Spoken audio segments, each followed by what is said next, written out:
Welcome to this week's In Focus. I'm Lauralee Hites, your host this Thursday. I want to welcome our guest, Megan Sanders. Hi. Hello, how are you? Great. I'm so excited that you chose to join me this week, and I'm very excited to talk about Forward Wayne County. So introduce yourself and tell us a little bit about yourself. Okay. My name is Megan Sanders, and I am the program director for Forward Wayne County. And I am a lifelong, pretty much, Richmond Wayne County resident. Nice. Was raised here, went to school here, and I really enjoy being able to work on this initiative that we're going to talk about and be able to really bring value and change to our area.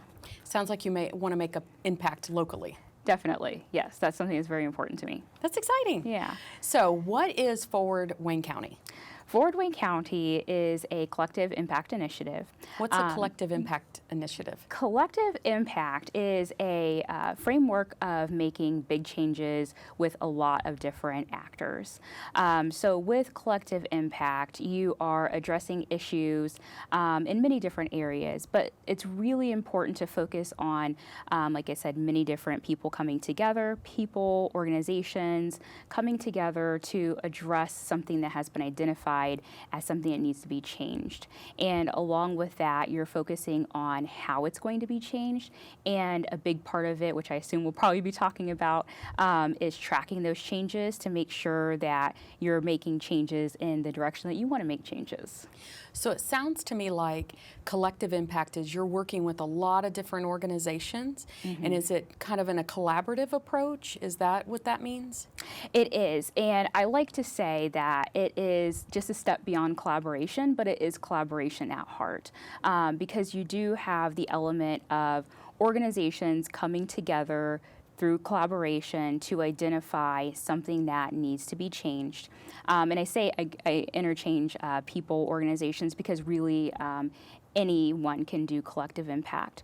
It comes down to the agreed upon measures, making sure that it's being tracked, and then what really connects to Forward Wayne County is that backbone organization that helps drive everything along.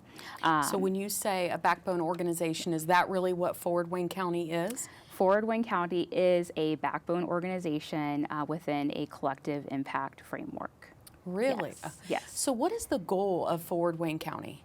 So the goal of Forward Wayne County is to attract, retain, and develop a really good workforce for the needs of our businesses and industries locally for now and to the future. Is that why you brought us this little handout? Yes. Okay, yes. This is perfect. Yeah.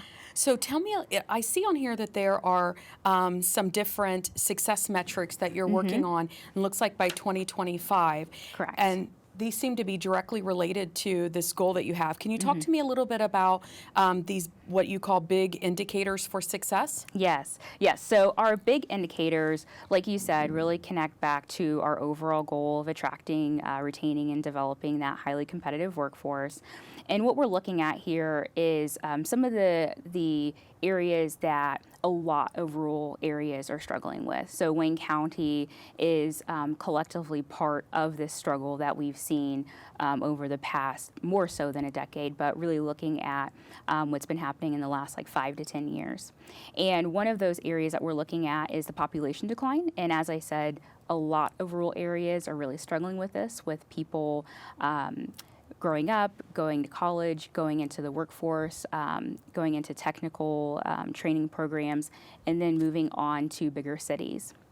So that's one of the areas that we're looking at, in addition to our other indicators, including raising the income, making improvements in our housing stock, decreasing the percentage of people in poverty, and focusing on that attainment of degrees and certificates that will help people in the future get the jobs that are available all throughout the county. This sounds like a lot of stuff.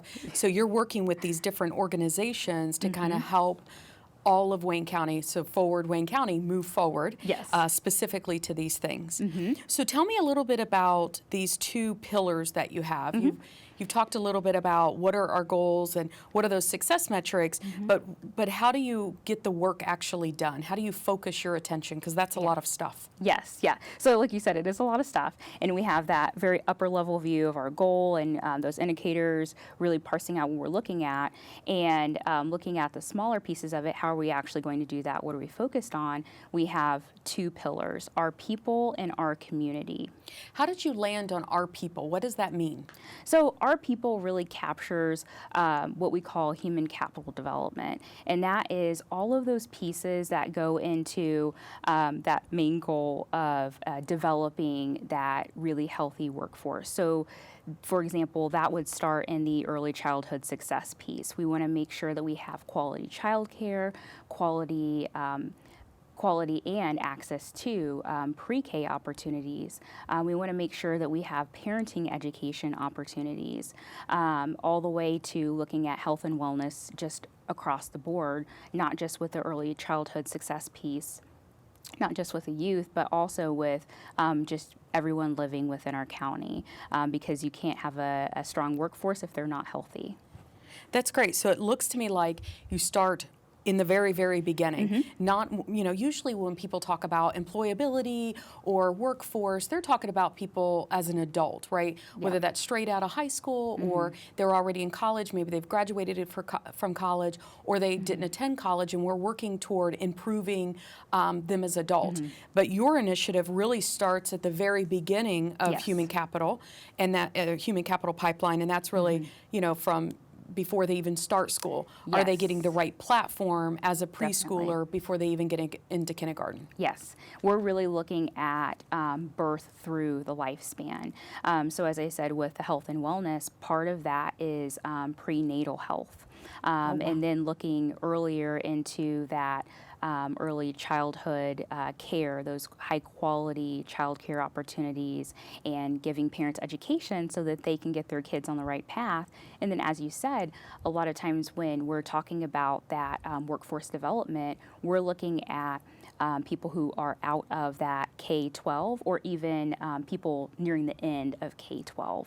But we're really looking at birth throughout the lifespan and looking at the areas that are important to address within each part of that lifespan. So it feels like there's a lot of people that are trying to solve for this. Definitely. So as a backbone organization or a collective impact coalition, how do you keep all of that straight? There's just so many people trying to solve for preschool, or they're trying to solve for what you have here is educational attainment, or trying to help, whether that's Ivy Tech or that's the centers inside the schools, or there's so many people trying to solve for this. Definitely. So what is your role when it comes to this Our People and the key initiatives that you have listed?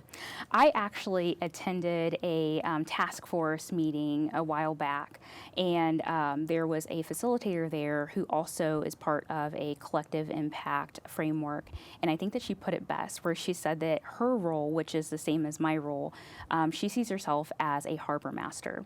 So she is there looking out across the sea of boats, where she's not the captain driving each boat, but she's the one that's making sure that the boats are arriving on schedule, or they're not bumping into each other, and there's enough room and the lots are open. So I like that analogy. Right? That makes perfect sense. I love that, because as we've talked about, Fort Wayne County is a lot. It's a lot to really understand, because we are really attempting to do a lot and make a lot of changes within the county.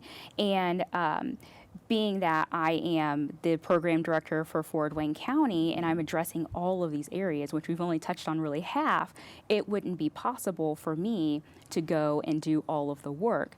It wouldn't be realistic either. So I really connect to the people that are knowledgeable, the experts in these areas. So I connect to the early childhood success experts. I connect to the health and wellness experts, and I'm there to help guide all of the efforts. So that the boats aren't running into each other in the harbor. Exactly. I love that. Or veering apart when they should come together. There you go. Yes. I like that. All right, so the other side that you focus on is our community. How did you land on that, and what does that mean? So this is that other piece, that second pillar, and what that is really looking at is taking into consideration our people and going back to that goal, if we want to make sure that we're developing really healthy people, it's hard to develop a healthy person within an unhealthy environment. So part of our community is looking at what is the health and state of our neighborhoods? What is the state of arts and culture opportunities for people throughout their lifespan? And beyond that, if you remember with the goal, I said it's not only developing and retaining, it's attracting. So this is an area where we're going to be more competitive with the larger cities around us, because we are in that special location where we're just close enough to Indianapolis, Muncie, Dayton, Cincinnati.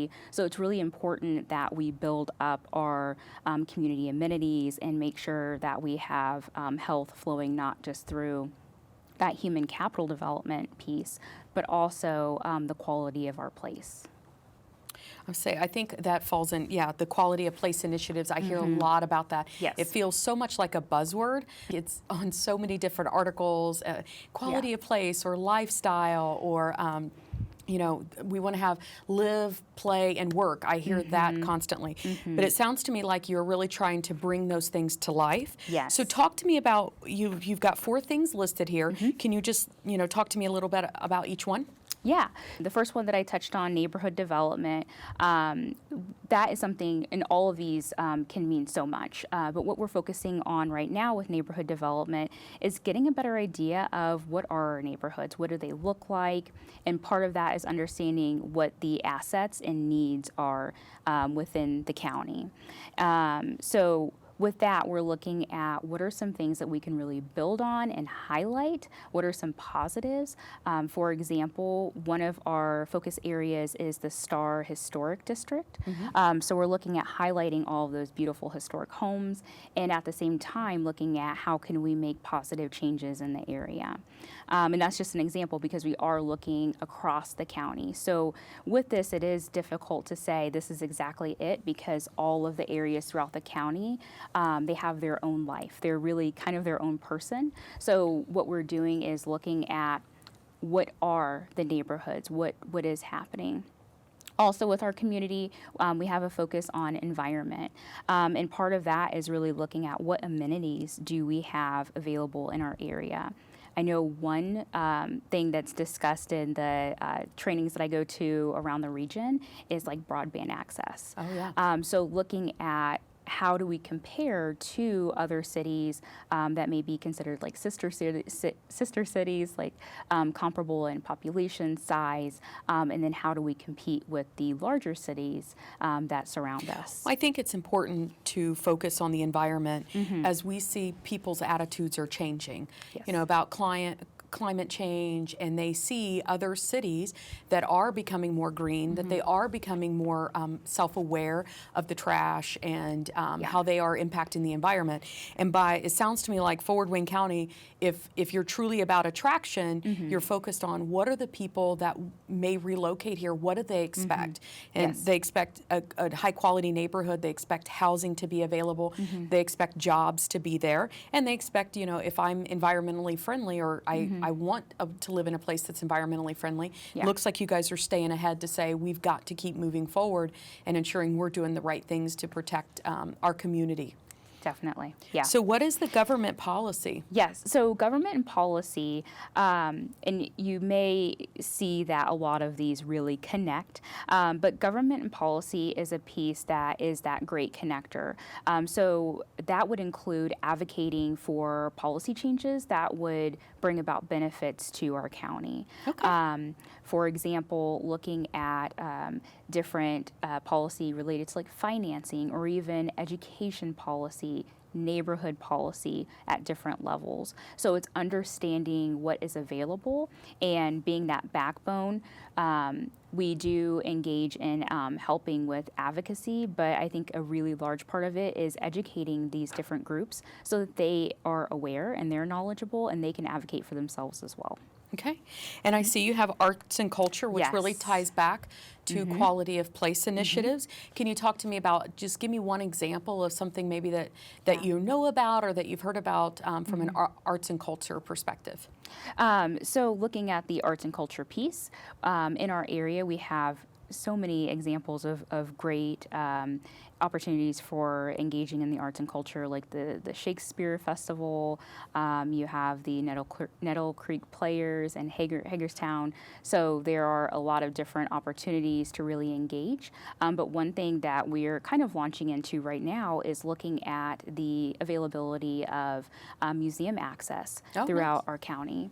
So I recently engaged in a conversation with a local museum owner and looking at how do we evaluate the needs of that location, and then how can we create an unofficial or official network for support. So like I said, with that harbor master, I don't have the museum expertise, so it's really important for me to connect to those that do, and then connect from there everyone together that does for extra support.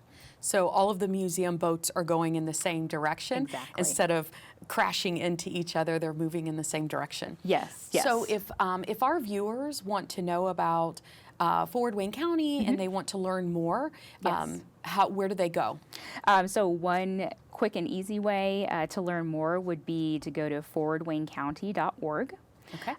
We are also across social media platforms. You can find more information on Facebook, Twitter, Instagram, and LinkedIn. And also, if people go to the forwardwaynecounty.org website, they can sign up for a newsletter that's sent out. Okay. And that is a monthly newsletter that provides more information on these areas, provides more information on what is collective impact, and it just gives a really good overview of what Fort Wayne County is focused on, where we've been, where we're going. Okay. And how to, if a viewer wants to get involved, are there ways for them to get involved, or should they be getting involved with the organizations that you're helping to coordinate?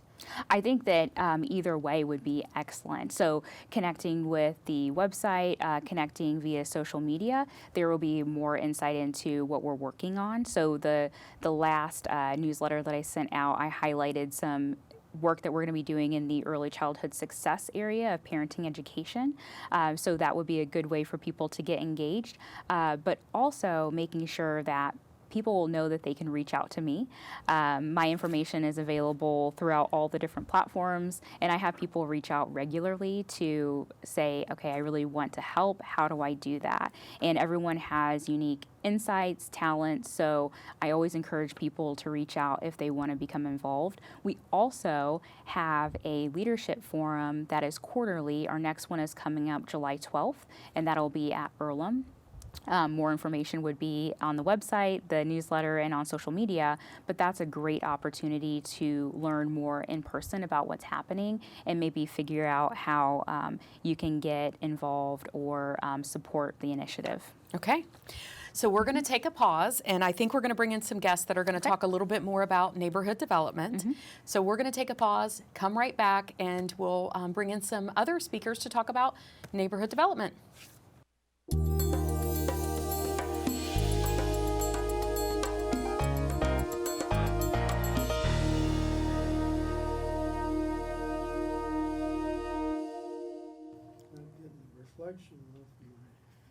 Hi, welcome back to In Focus. This is Lauralee Hites. I'm your host this week, and I want to welcome back Megan Sanders. She was on our first segment, but now we've added a few other guests. We have Diane Whitehead, and we have Matt Stegall.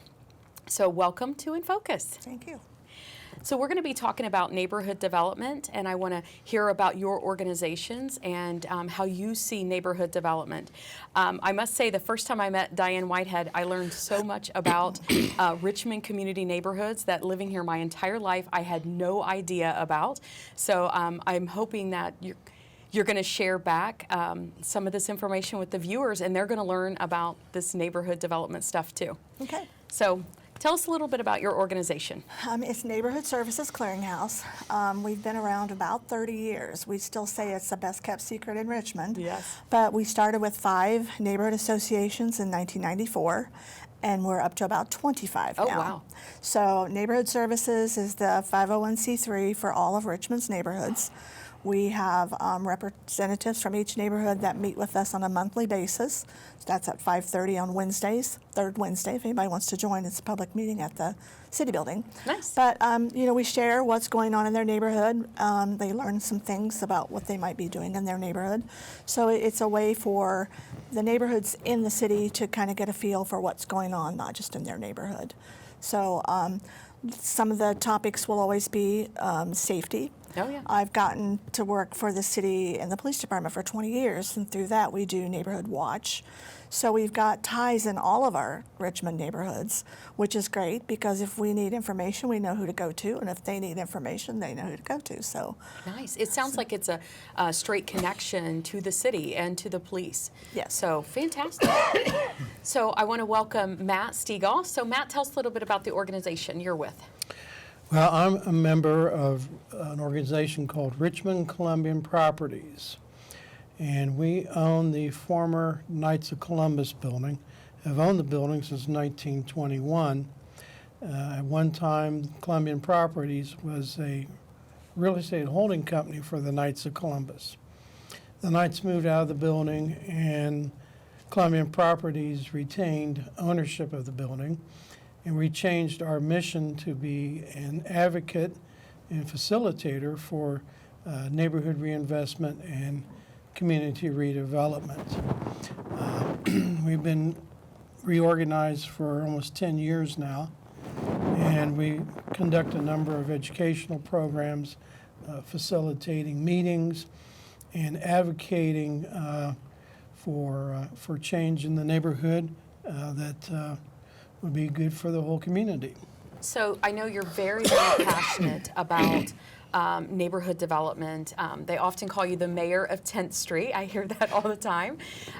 So you're really passionate about it, and I think it's wonderful. So why is neighborhood restoration or preserving some of these historic buildings, why is that so important to a neighborhood? Well, because it's actually the fabric of the neighborhood. I mean, people are the most important infrastructure in the neighborhood. However, the fabric of the neighborhood, the physical fabric, is the housing. And if we don't take advantage of the historic character of what our neighborhoods have to offer, and I have to say that Richmond has one of the largest collections of historic properties in the Midwest. Wow. And is known nationally for the amount of historic architecture that we have. We have 6 National Register historic districts in the community. And unfortunately, there hasn't really been much of an effort to develop these historic districts, and many of them have fallen into slum conditions. So, going back to the people, how can people have quality of life if the housing and the architecture is falling apart? It just doesn't seem right. So how does your organization help when you say facilitate that? What do you think your organization's role is in that? We'd stir the pot. And what does that mean? So tell me more about how you stir the pot. Well, we're very forceful about the issues, and we're vocal about what obviously needs to be done. We conduct an annual conference called Quality of Place that's been going on for the last 8 years. We bring in nationally known speakers to talk about place-based economics and revitalization. But we've hosted a number of different discussions on blight, neighborhood issues. We do things with culture, trying to utilize the building that we own, which is the old former Knights of Columbus, which is what we call now the William G. Scott House. We'll go to public meetings and stand for particular issues that are vital to the neighborhoods. We'll try to work with city officials, the property owners, the non-resident property owners that we affectionately call slumlords, to make them realize that it's worth their investment to be part of an overall strategy for improvement. So Diane, when you think about your relationship with the neighborhoods, Matt brought up landlords, and we know that some neighborhoods, we do have a lot of vacancy. So when you're working with the neighborhoods, are you in partnership with the landlords and talking about and trying to bridge that gap between the tenants and the landlords? Is that part of your role? We have, through the police department, had landlord-tenant summits before, where we brought about 75 landlords to the table and had just one big meeting about what we expected and what they expected, and it was a good outcome as far as tenants and landlords. We get a lot of questions, and we've had some workshops. It's been years ago about, how can a tenant, what are the tenant's rights, what are the rights of a landlord? But I think the city is looking at some sort of a landlord registry to type kind of just know who owns what, do they live in Richmond, and who might be a contact person if something would happen For out-of-town on or in owners. their property, right? If who would they contact? Because that's a problem. If there's a problem in a neighborhood or on a street or at a home, somebody needs to know who to contact. So I have a question for all three of you, and this is a tough question. At least when I think about it, I think it's a tough question. One of the things that our community, but other communities face, is this, what sometimes is described as lack of pride in where they live, and how do they, organizations look at how do we instill pride back into the people that live in the communities so they do appreciate the historic homes like Matt mentioned earlier. And what do you think some of those things are? Like, how do we get our neighborhoods in Richmond to love where they live, plant the flowers, mow the lawn, paint the outdoors? Like, what do you think holds them back, or what do you think we can do as a community to bring back community pride? I'll start with Diane, and then we'll make our way across. Okay, so many of our residents that live in the area that we've been working together on, which is Elizabeth Star and Star Parkside, they go to Star School. That's our area that we've been working on.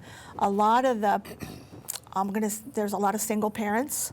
There's a lot of parents that it's all they can do to make ends meet, get their child to school, and get food on the table. So they really don't think about the next step. About, used to, when I was younger, the goal was home ownership. Right. And that's not a goal, I don't think, for a lot of people. It's just how to survive from day to day. When we have our neighborhood meetings, we include not only homeowners, but renters, because they're part of the neighborhood. Sure. So I think if we can make people feel a part of the neighborhood, show some successes on how. It was great when Matt came to us and said, they wanted to form the advisory council, because that's new ideas and that's new people. Oh, I want to be sure we talk about that It's too. the people that live there, which Matt and I both live in the neighborhood, so I feel like we can put our money where our mouth is. But we need to make sure we listen to what the people want and need. And I think as a partner with Star School, they do an excellent job of knowing what their neighborhood residents want and need. So the council is just a great step in helping us get there. I really like how you said making people feel like they're part of something bigger than themselves, that I am part of the neighborhood. I matter, even though I may rent the property, I don't technically own it. I am part of this neighborhood. Sure. I matter, my family matters. So Megan, what do you think we can do to help build community pride? Piggybacking off of what Diane said, I think a big part of what you were communicating was getting people involved, showing that their ideas are valuable, that their talents are valuable, and even beyond that, just showing that they do have talents that can be put back into the neighborhood. As Diane was saying, it's really important to really speak to people to understand what do you enjoy. Talking about like the STAR Advisory Council, one of the exercises that we did in the STAR neighborhood was talking to people about what do you love about your neighborhood and what makes you not so happy about your neighborhood. If we want people to really be involved and have that ownership, I think a big part of it is going to go back to talking with them instead of just implementing blanket changes. Bringing the solutions to them. Instead, you're Exactly. asking them, how do you think that you can be involved, and really going, Exactly. like you said, Yeah. let's hear from the people instead of sometimes it feels like organizations bring the solutions to them. Yes. And that's happened Yes. before when an organization brings, this is what we're going to do, without any input, you don't get a lot of buy-in. So Agreed. So Matt, what do you think? What are some ways that we can get community pride back in Star neighborhood and other neighborhoods? Well, there's a term called participatory democracy, where neighborhood people, residents, citizens, are treated with respect, and that their opinion is of value, It matters. and that they matter as individuals. And what's being saying here is, it seems like decisions are being made from the top down, and maybe it should be the other way around. Before plans or even ideas are even or started, then maybe they should start with the people. Just have a conversation like we've been talking about here, and again, focus on the value of the character of the neighborhood. If a person feels like their neighborhood is not respected, it's not worth it, Right. then then I am not worth it. So we need to capitalize on the character and value of the neighborhood, and it goes back to what we can do with promoting the architectural heritage and the history that Richmond has. It's a fascinating stuff.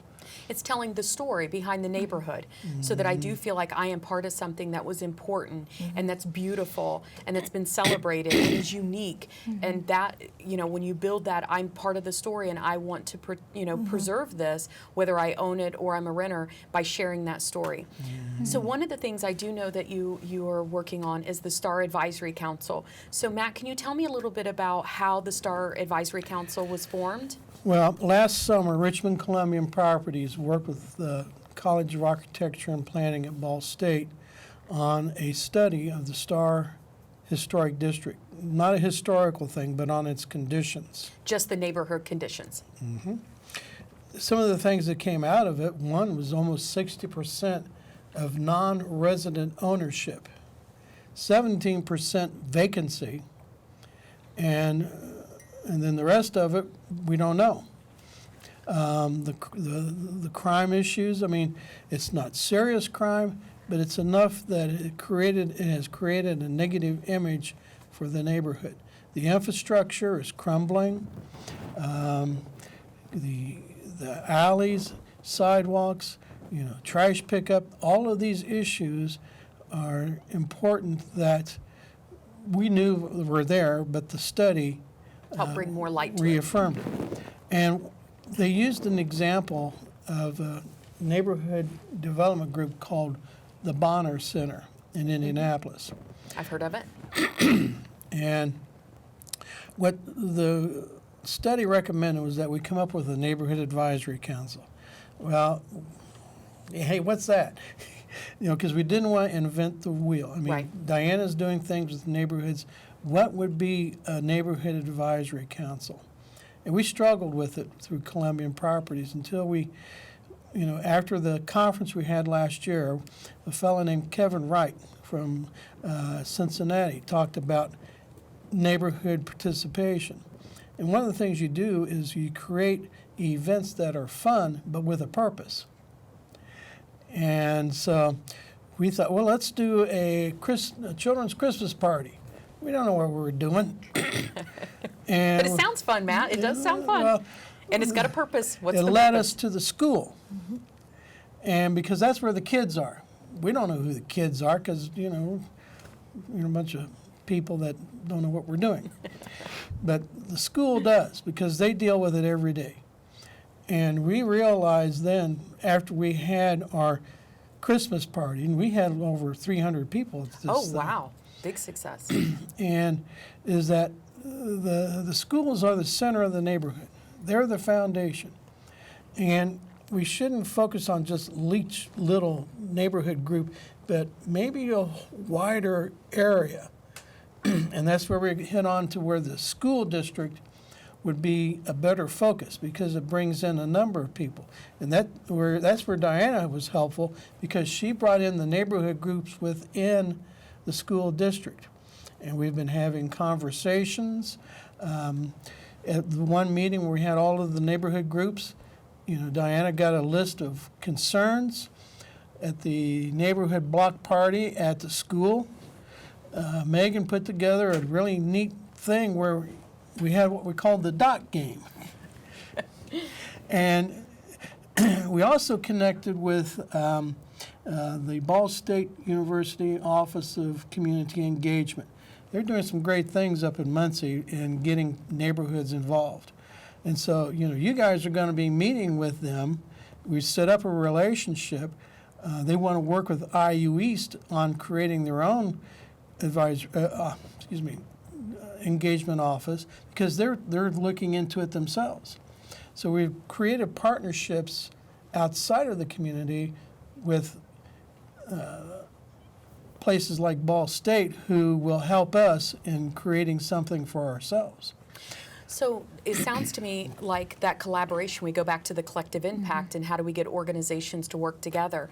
So Diane, if I'm a viewer and I'm watching and I want to do something like the STAR advisory, I know we have the neighborhood clearinghouse, we have these different neighborhoods. What could somebody do if they wanted to start their own advisory council within, every neighborhood they're in, whether I'm in Hagerstown or Cambridge City or somewhere in Richmond? We define a neighborhood as any group of people that have the idea to make, even just to share or make their space that they're in better. So you might look at, we have a Neighborhood Services Clearinghouse Facebook page. So on it there is a map that shows already organized neighborhoods within the city. There may be a few extra ones. I don't think that's been updated lately. But if you are interested in creating a neighborhood or being a part of your neighborhood, just look onto that page and put a comment in. It all comes back to me and I will get in touch with people. Okay. We've like I say, we've gone to 5 to 25 and Wow. We'd like more. So we'd love for people to get involved. The more, one or two people might have an issue in a neighborhood, but if you get 25 or 30 people with an issue in a neighborhood, it's better. You get heard. Yep, things happen. So we encourage everyone to be a part of their neighborhood, whether that's just click on to the different neighborhoods and see what they're doing. Most of our neighborhoods do have Facebook pages, so just get involved. Perfect.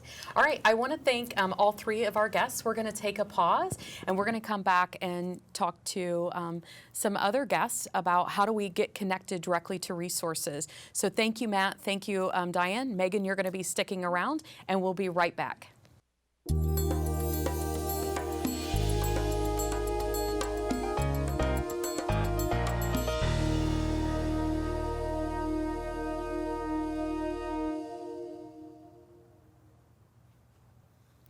Hi, welcome back to In Focus. I'm Lauralee Hites. I am your guest host this Thursday night, and I want to welcome, we have now two new guests. I want to welcome Tim Pearson and Dwayne Harrison, and Megan is back for the third time. So I want to welcome you. We're going to talk a little bit about connecting individuals to resources. So Megan discussed in the very beginning about Forward Wayne County is focused on two things. They're focused on the community and our people. And our last segment, we really talked about neighborhood development. Why is that important for attracting new people to our community and helping reverse depopulation? And for this segment, we're going to talk about our people and how you're working with individuals. So you're both with the organization Bridges for Life, and I wanted to learn more about it. Oh, sure. Great. Well, thank you for having us. And yes, so we are established back in February of this year, a new not-for-profit here in Wayne County. And so we are a social services agency in essence, and we provide case management services to families in Wayne County in kind of an innovative type of way. So, but the primary thing that drives us is that we are focused on increasing not only the awareness and access, but utilization of families to the many, many resources in our community. I mean, every time we go to try to count them up, we've got over 200 amazing resources within the city of Richmond. I mean, to help families with all types of things. So did you feel like when you were thinking about let's open up Bridges of Life, what was kind of the motivator that there are all these resources but people don't know how to get connected to it? Like, tell me, you know, what you all were thinking when you decided to open this? Like, what was the motivator? Well, you'll go ahead. I think I think that one of the biggest motivators is there is a lot of resources, but they lack access to some of them, and some of them When are you just say they, who's they? well, the community, maybe the Star District. You know, it's Families. you know, getting there. The families just having a hard time maybe getting to some of these resources. There are Okay. some awesome ones held at maybe at Reed and different areas that are just not accessible for them at times, and so. And then sometimes they just don't know about it. There's just amazing things that people just don't know about. And so just raising that awareness, connecting, giving them access was one of our biggest motivators, just to help propel their life and set them up. So I heard that you're starting in the Star District. Why did you pick the Star District? And when you say working within the community, tell us how you're actually going to work within the community. How are you reaching those people? Okay, sure. Well, the Star District is one that we kind of have a heart for. We're part of, a couple years now, we've been doing a street ministry where we go out and do kind of feeding outreach and stuff for folks. And it's in that neighborhood that we have met so many people. And it's through that experience for me and my family and Dwayne and his family, who has put this Bridges for Life together. It's through that experience that we've had a real change of heart in the way that we have seen and appreciated the families that are at risk or vulnerable, whatever you want to call them, people that just need some extra help and support. And so, you know, we love that neighborhood, and we've got some connections within the school and many families that we work with in other capacities. And so after having met the administration there and the many people, they were kind enough to offer us to be able to operate actually out of the school building. So in the fall, we'll have a room in the school. At Star? Yeah, we'll have kind of great. a satellite operation happening there where we can interact with families directly and meet the families directly, and so that's going to be very exciting. But our goal is really, and probably what I said earlier, we're kind of an innovative approach to case management. And what I mean by that is that what we believe is that when a family is a struggling family or a family who is at risk, or maybe they are already a family involved with the Department of Child Services, juvenile probation, maybe they already have some outside things in their life they don't want. We are looking at that family to say, why did that happen? And you have to look at internal things and the external things. So they may have a need to just have basic needs met. Plenty of families just don't have enough food to eat, don't have clothes to send their kids to school in, and they need some help kind of resourcing that out, making those connections. And it may be for recovery programs, different things like that too. But a true strengths-based case management model is going to look at why are they in that situation.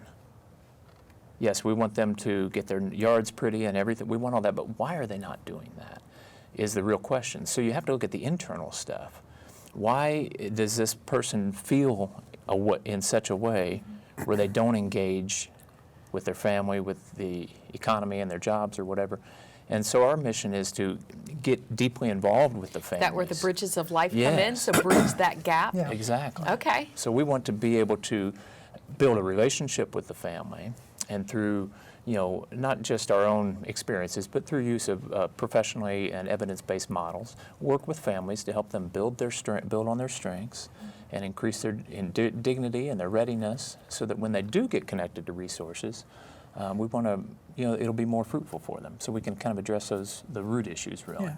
Yeah, and we believe by doing that, you know, we're going to, the symptoms of what these families are going through is evident when we go down the street sometimes, whether it's a yard not kept up or trash or alleys, different things that are going on. Those are many times a symptom of what's going on in the family. deeper thing that's happening. Yeah, and so our job is to get in and get connected with that family and really start to affect them and get that behavior where they're functioning at a high level as well.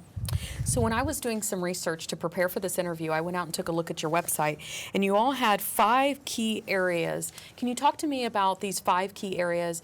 One, what are they? And then how did you land on those areas? Yeah, great question. Well, I mentioned earlier the internal and the external type things. When you look at the external stuff, there are some needs that these families, and we don't want to label anybody, but you know what I mean if I say an at-risk family or a vulnerable family. These families have needs that are unmet. And if you were to think, okay, there's probably hundreds of these things that exist, but if you were to take them all, you could categorize them into 5 key areas. And the first of which would be education. They could simply have unmet needs because they don't even have a high school diploma or a GED, and it's preventing them from getting the type of work that they need. And they may not even know how easy, so to speak, how simple that is for them to achieve that, and they need a little help to get that done. It could be that they want to further their education, higher education. It could be that they don't even know how to get an IEP set up for their child to help their developmentally challenged child get the extra help they need at school. So education is an unmet need, as is physical, and then thirdly, mental health.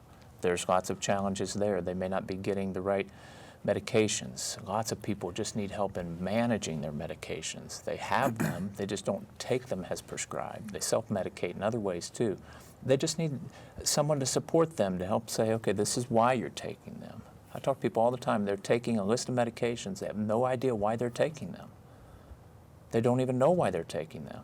So a little education to say this is why you take it, because the physicians don't always explain that maybe in a way they can Or I'm understand. going to multiple different Yeah. physicians and they don't know I'm on other Absolutely. medication. So education, physical health, mental health, and the last Yeah, two. and the then, last Dwayne? two are one of them's financial, and just it's amazing just being able to educate people on good financial decisions, and offering them support in that area. Whether it could be as simple as a budget, as to how to shop, where to shop, how to cook a meal, how to that factors into your financial thing, and then relationships, and relationships is a key one. I mean, we just believe that. Everything is kind of built on relationships, and just helping with whether it's a marriage relationship or with the kids, or with the kids in school, and just all these different things, just building upon that, how to deal with that, how to help them interact and just grow and be better at relationships. So I have a question. So we often hear in Wayne County that we have a lot of resources and we have a lot of nonprofits. So if I'm watching this program and I've never heard of Bridges for Life, I may be thinking, oh no, we have another nonprofit. How are we going to financially support that? So when you think about, opening this nonprofit, how do you see yourselves different than some of the other nonprofits that are out there? And then how will you sustain yourself going forward when we have so many? Okay. Well, we get asked that question a lot. How are you different from this or from this? Yeah. And what are this and this? Do you have some examples of when they say, sure. how are you different Yeah. from? Well, there's other agencies that are operating in the same lane that are doing a great job. The NATCO Empowerment Center, doing a great job. Communities and schools, amazing. I mean, you have a lot of organizations like this, ICAP and different places that are trying to, and successfully, connecting families. Connecting families to resources. Yeah, and they're trying to do just that. So the first response I would have to it is, well, until the problem is fixed, we're never going to have enough, right? I mean, you could talk to each of those places, and we do talk to them, and they say, yeah, we're doing great, but we don't have near enough. We're not helping enough people.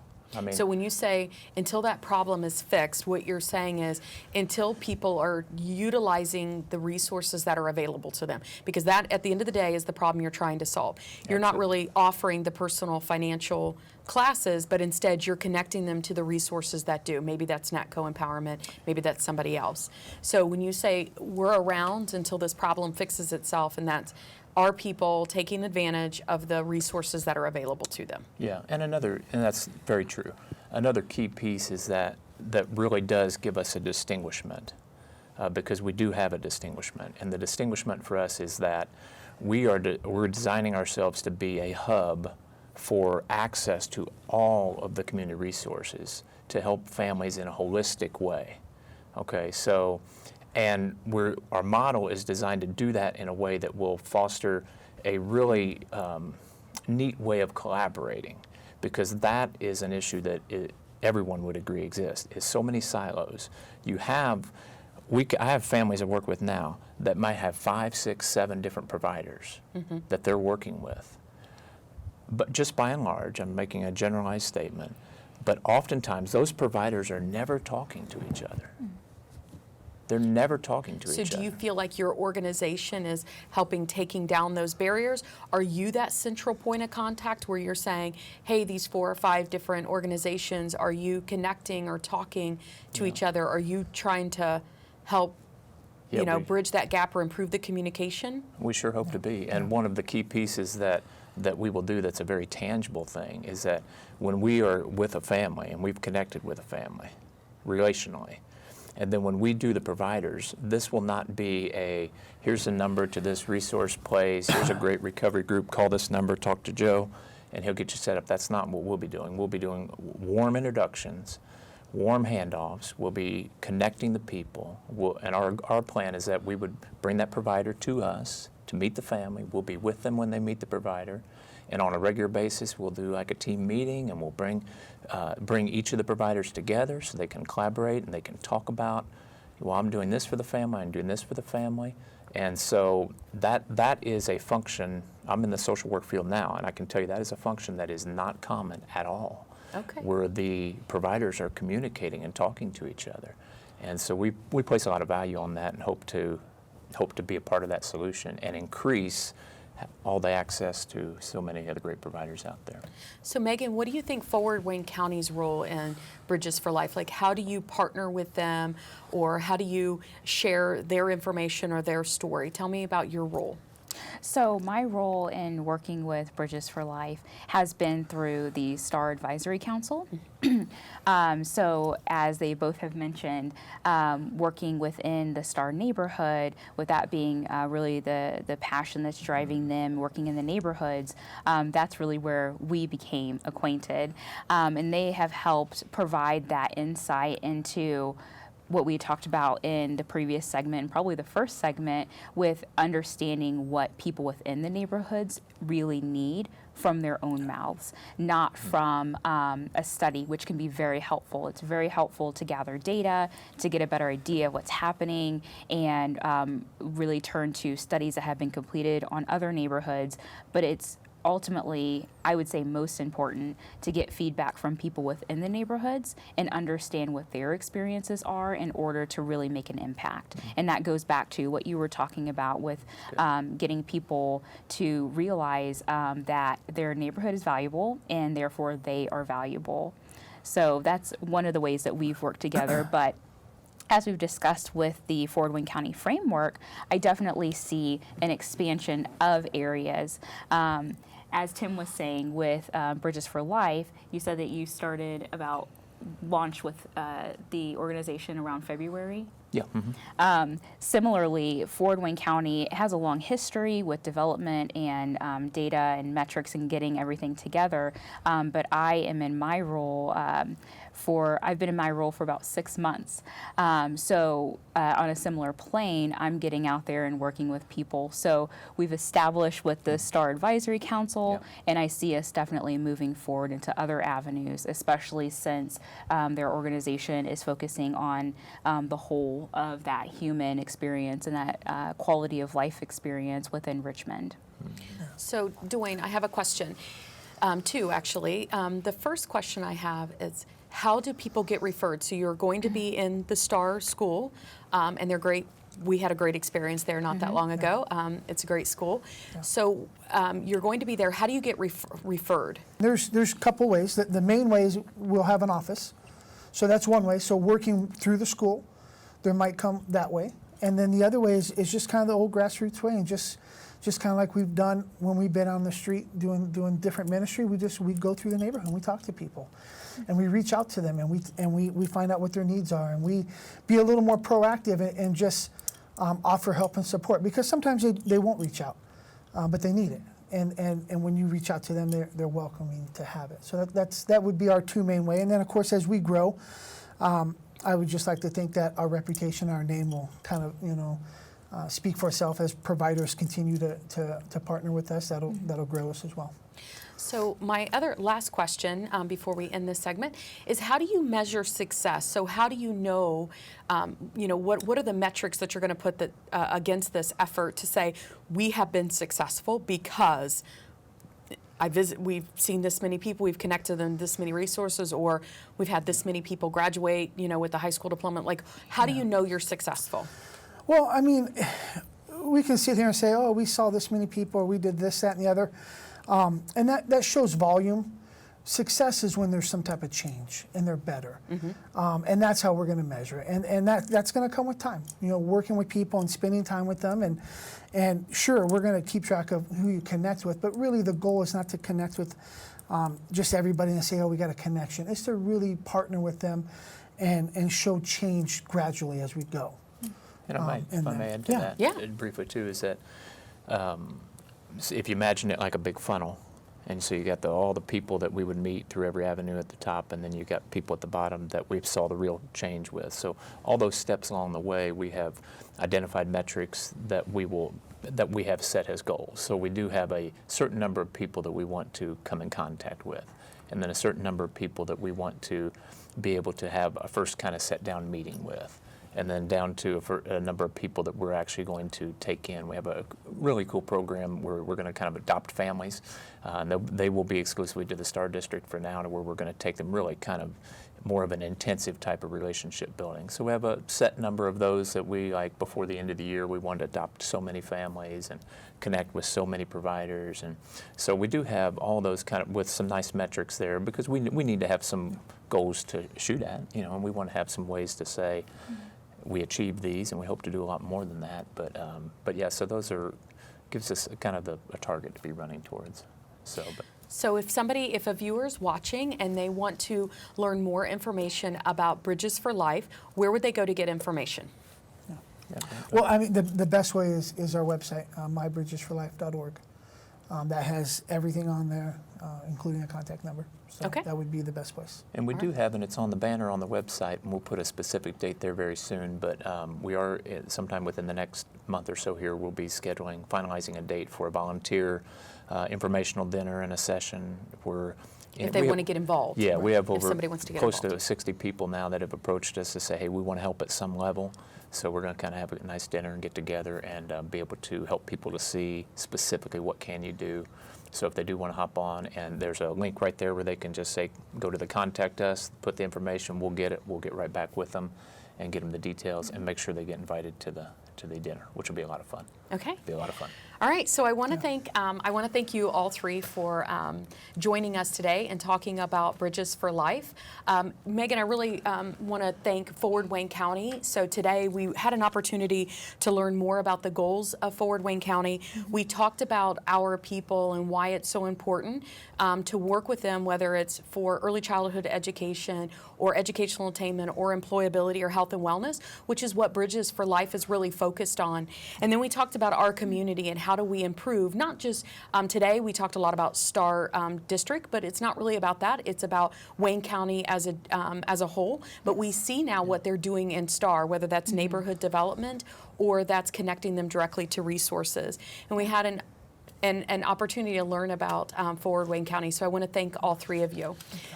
Thank you for watching In Focus this week, and we'll see you next Thursday night.